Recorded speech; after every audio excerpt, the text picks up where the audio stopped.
इस वक्त की बड़ी खबर आपको बता दें कि संजय दत्त चुनाव नहीं लड़ेंगे। सोशल मीडिया साइट एक्स पर उन्होंने एक पोस्ट किया है जिसमें उन्होंने कहा कि मेरे चुनाव लड़ने की सारी बातें सिर्फ अफवाह हैं।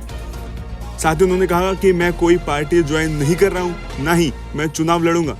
दरअसल उनके कांग्रेस से करनाल सीट पर लड़ने की खबरें थी, जिस पर अब संजय दत्त ने चुप्पी तोड़ी है। उन्होंने कहा कि मैं चुनाव नहीं लड़ूंगा, ये सारी बातें सिर्फ अफवाहें हैं। इस वक्त की बड़ी खबर आपको बता दें कि संजय दत्त चुनाव नहीं लड़ेंगे। सोशल मीडिया साइट एक्स पर उन्होंने एक पोस्ट किया है जिसमें उन्होंने कहा कि मेरे चुनाव लड़ने की सारी बातें सिर्फ अफवाह हैं। साथ ही उन्होंने कहा कि मैं कोई पार्टी ज्वाइन नहीं कर रहा हूं, ना ही मैं चुनाव लड़ूंगा। दरअसल उनके कांग्रेस से करनाल सीट पर लड़ने की खबरें थी, जिस पर अब संजय दत्त ने चुप्पी तोड़ी है। उन्होंने कहा कि मैं चुनाव नहीं लड़ूंगा, ये सारी बातें सिर्फ अफवाहें हैं।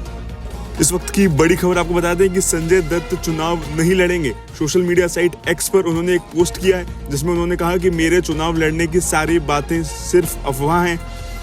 साथ ही उन्होंने कहा कि मैं कोई पार्टी ज्वाइन नहीं कर रहा हूं, ना ही मैं चुनाव लड़ूंगा। दरअसल उनके कांग्रेस से करनाल सीट पर लड़ने की खबरें थी, जिस पर अब संजय दत्त ने चुप्पी तोड़ी है। उन्होंने कहा कि मैं चुनाव नहीं लड़ूंगा, ये सारी बातें सिर्फ अफवाहें हैं।